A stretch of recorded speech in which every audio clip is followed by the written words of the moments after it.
सच बता रहा है कौन मैं। है तो? मोहम्मद इस्राइल नाम है मेरा। कौन है तो? नबी हूँ मैं, आखिरी नबी। हाँ, आखिरी नबी तो है। एक मरतबा आखिरी नबी हूँ मैं, आखिरी नबी हूँ मैं, आखिरी नबी हूँ मैं, आखिरी नबी हूँ मैं। ये झूठे हैं, मक्कार हैं, दज्जाल हैं, कज़्ज़ाब हैं। ये झूठे हैं, मक्कार हैं, दज्जाल हैं, कज़्ज़ाब हैं। कोई नबी आने वाला नहीं।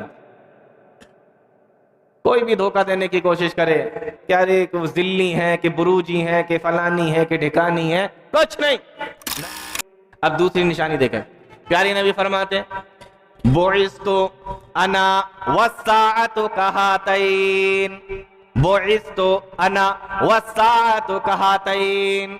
हदीस के अंदर आया, अल्लाह के नबी सल्लल्लाहु अलैहि वसल्लम ने फरमाया कि अल्लाह ताला ने मुझे और कयामत को बिल्कुल इस तरीके से भेजा है। आपने अपनी दोनों उंगलियों को उठाया, वज़म्मस सब्बाबत वल वुस्ता, आपने ये बीच की उंगली उठाई और ये सब्बाबा उंगली उठाई। आपने फरमाया बुइस्तु अना वस्साअतु कहातैन, अल्लाह ताला ने मुझे और कयामत को बिल्कुल इस तरीके से भेजा है जैसे ये दो उंगलियां हैं। दो उंगली उठाई और फरमाया कि हम और कयामत ऐसे आए। हदीस आसान है, तर्जमा आपने समझ लिया, तर्जमा भी कोई मुश्किल नहीं है, बात समझ में आ गई। लेकिन जब नबी ने दो उंगलियां उठाई हैं तो कुछ ना कुछ तो होगा इसके अंदर भी। तो आओ जरा इसको भी देख लेते हैं। मुहद्दिसीन ने लिखा है, हदीस की शरह करने वालों ने लिखा है कि ये जो दो उंगलियां नबी ने उठाई, एक उंगली ये है, एक उंगली ये है। नबी फरमाते हैं कि मैं और कयामत बिल्कुल इस तरीके से भेजे गए हैं जैसे ये दो उंगलियां। तो जिस तरीके से इन दोनों उंगलियों के बीच में कोई और उंगली नहीं है, कोई दूसरी उंगली नहीं है, कोई तीसरी उंगली नहीं है, इसी तरीके से नबी के आने के बाद में सीधे कयामत आएगी। इन दोनों के बीच में अब कोई दूसरा नबी नहीं आएगा, अब कोई और नबी आने वाला नहीं है। नबी के बाद में सीधे कयामत आएगी। अल्लाह के नबी फरमाते हैं बुइस्तु अना वस्साअतु कहातैन, मुझे और कयामत को ऐसे भेजा गया है जैसे ये दो उंगलियां। तो जैसे इन दो उंगलियों के बीच में कोई तीसरी उंगली नहीं है, इसी तरीके से नबी के बाद में कोई दूसरा नबी आने वाला नहीं है। आया समझ में? ये दो उंगलियां क्यों दिखाई जा रही हैं? अब नबी के बाद जितने भी लोग दुनिया के अंदर आए और अपने आप को नबी होने का दावा करें, ये सारे के सारे झूठे हैं, मक्कार हैं, दज्जाल हैं, कज़्ज़ाब हैं। कोई नबी आने वाला नहीं। कोई भी धोखा देने की कोशिश करे क्या रे कि वो जिल्ली है कि बुरूजी है कि फलानी है कि ढिकानी है, कुछ नहीं। नबी ने कहा नहीं आएगा तो नहीं आएगा। दो उंगलियां दिखा दी कि मैं और कयामत, बीच में कोई उंगली नहीं, इसलिए बीच में कोई नबी नहीं। बुइस्तु अना वस्साअतु कहातैन, मैं और कयामत ऐसे आए हैं जैसे ये दो उंगलियां। ये दो उंगलियां नबी ने दिखाई। तो पहली चीज तो समझ में आ गई कि बीच में कोई नबी नहीं है। दूसरी चीज भी समझने की कोशिश करो, ये दो उंगलियां हैं, ये बीच की उंगली है, इसको वुस्ता कहते हैं, ये उसके बराबर वाली उंगली है, इसको सब्बाबा कहते हैं। उलमा ने लिखा है कि ये जो बड़ी उंगली है ये आदम अलैहिस्सलातु वस्सलाम से लेकर मोहम्मदुर रसूलुल्लाह तक का जमाना है, और ये जो छोटी वाली उंगली है ये मोहम्मदुर रसूलुल्लाह सल्लल्लाहु अलैहि वसल्लम से लेकर कयामत तक का जमाना है। बात समझने में दिक्कत तो नहीं हो रही कोई?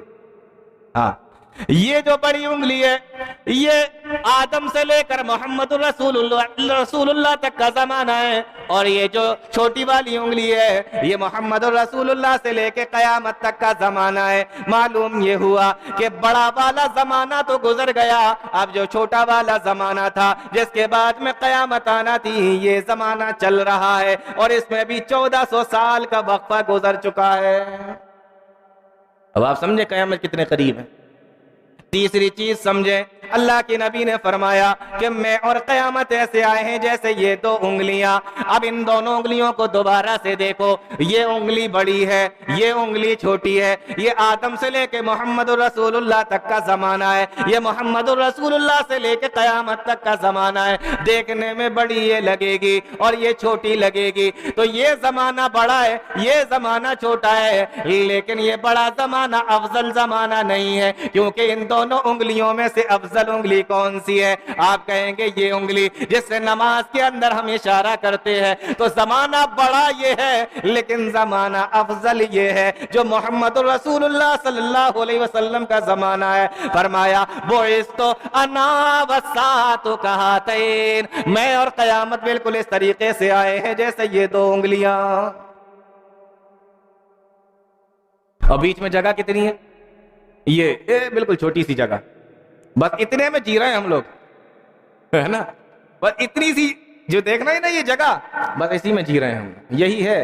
बस ये खत्म हो जाएगा हिस्सा, उसके बाद फिर क़यामत।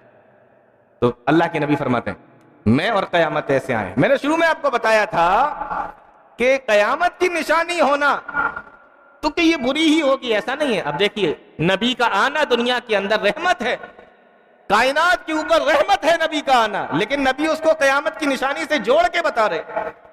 तो क़यामत की हर निशानी बुरी नहीं होती। तो बुइस्तु अना वस्सातु कहतैन। एक तीसरी चीज समझे, बड़ी मशहूर हदीस है, मुहद्दिसीन किराम ने इसको बहुत अपनी अपनी किताबों के अंदर लिखा है। हदीस जिब्रील के नाम से मशहूर है। मैं उसका आखिरी का छोटा सा टुकड़ा पढ़ता हूं। जिब्रील अमीन आए, जिब्रील अमीन आए और घुटनों से घुटने मिलाकर अल्लाह के नबी सल्लल्लाहु अलैहि वसल्लम के सामने बैठ गए। बाद रिवायतों के अंदर आता है कि उन्होंने अपने हाथों को अपनी रानों पे रखा, और बाद रिवायतों के अंदर आता है कि नबी के रानों के ऊपर उन्होंने अपने हाथ को रखा और कई सवाल किए। उन कई सवालों में से एक सवाल उन्होंने ये भी किया कि मतस्सा, अल्लाह के नबी मुझे ये बता दीजिए कि क़यामत कब आएगी, क़यामत कब आएगी। अल्लाह के नबी जवाब देते हैं मल मसऊलु अन्हा बिआलम मिनस साइल, ओ सवाल करने वाले, जो तू मुझसे सवाल कर रहा है क़यामत के बारे में, जितनी जानकारी तुझे है उतनी ही जानकारी मुझे है। मैं तुझसे ज्यादा नहीं जानता, जितना इल्म तेरे पास में उतना इल्म मेरे पास में। मल मसूलो अनहा बिआलम मिनस साइल, मैं तुझसे ज्यादा नहीं जानता। क़यामत कब आएगी मुझे नहीं पता। अच्छा, फिर सवाल किया जिब्रील अमीन ने, अन अशरातिहा अन अमारातिहा, अलग अलग अल्फाज हैं हदीसों के अंदर। है अल्लाह के नबी, अगर क़यामत के बारे में नहीं तो कम से कम क़यामत की निशानियों के बारे में तो बता दीजिए कि क़यामत की निशानियां क्या हैं। अल्लाह के नबी सल्लल्लाहु अलैहि वसल्लम बयान फरमाते हैं, पहली निशानी नबी सल्लल्लाहु अलैहि वसल्लम ने बयान फरमाई, इज़ा वलदतिल अमतु रब्बतहा, पहली निशानी ये है क़यामत आने की निशानियों में से अल्लाह के नबी बयान फरमा रहे हैं, इज़ा वलदतिल अमतु रब्बतहा, जब लौंडी अपने मालिक को जनेगी, जब लौंडी अपने मालिक को पैदा करेगी।